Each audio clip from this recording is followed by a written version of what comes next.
So, universal health care, a no-brainer.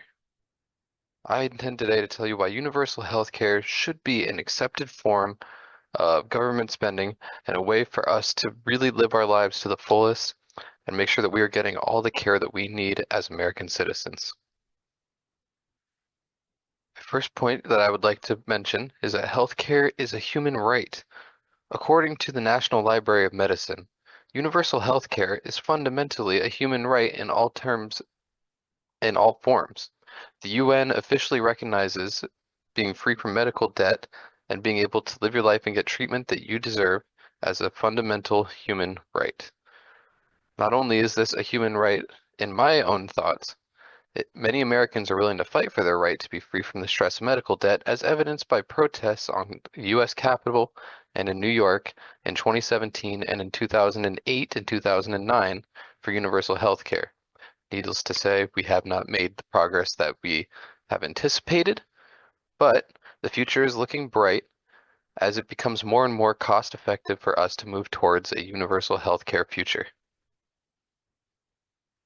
After all, the three in inalienable rights that the United States puts out for its citizens are life, liberty, and the pursuit of happiness. Now, I don't know about you, but life usually goes hand in hand with health. And liberty, if you're not healthy, you can't spend your time pursuing your own personal liberties. And speaking of pursuit, the pursuit of happiness can only be achieved when one is truly living your healthiest and best lifestyle. And if you're drowning in medical debt, you can't achieve either any of these three rights.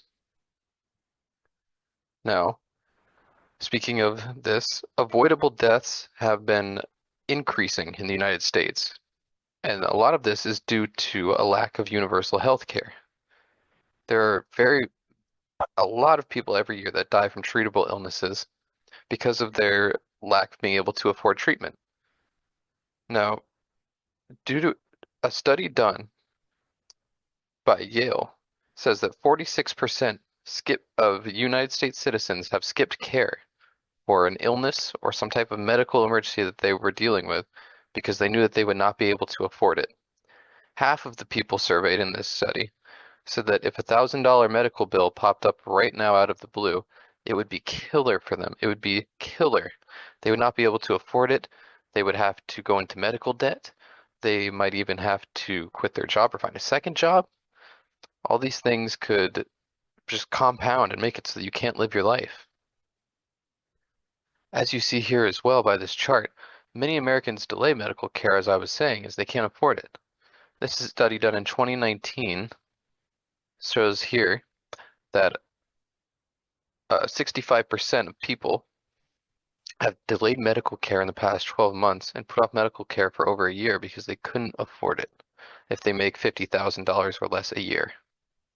Even people who make over $100,000 a year, 40% have said that have delayed medical care, and 16% have put off medical care for over a year because they couldn't afford it. This is unacceptable. People who need this care aren't getting it because we are not providing them with the safety net that they need.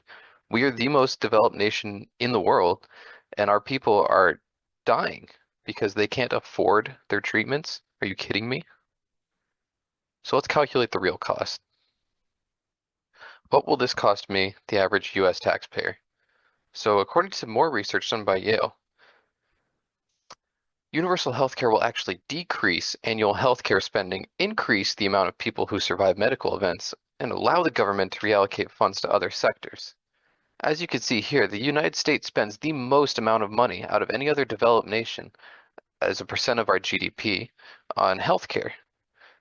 And we don't even have universal healthcare like these other nations do, all these other ones on this chart.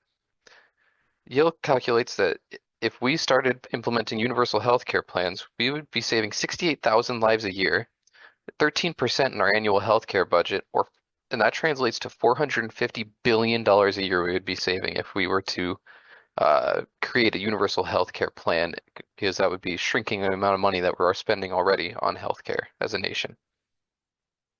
And honestly, it should cost you nothing to want to vote for this, because you just because you had it bad or you had to pay for all your medical bills or go into debt doesn't mean that everyone else should have to as well. Think about the next generation. So, what can we do? We can increase federal funding to states to support for our healthcare.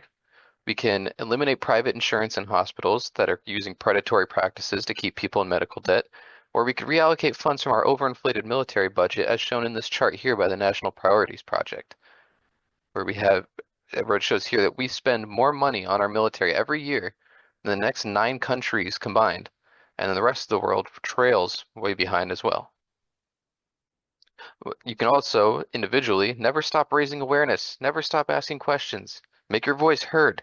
Everyone deserves the right to live long, happy, and healthy lives because we do have those inalienable rights of life, liberty, and the pursuit of happiness. Thank you. Here are my sources.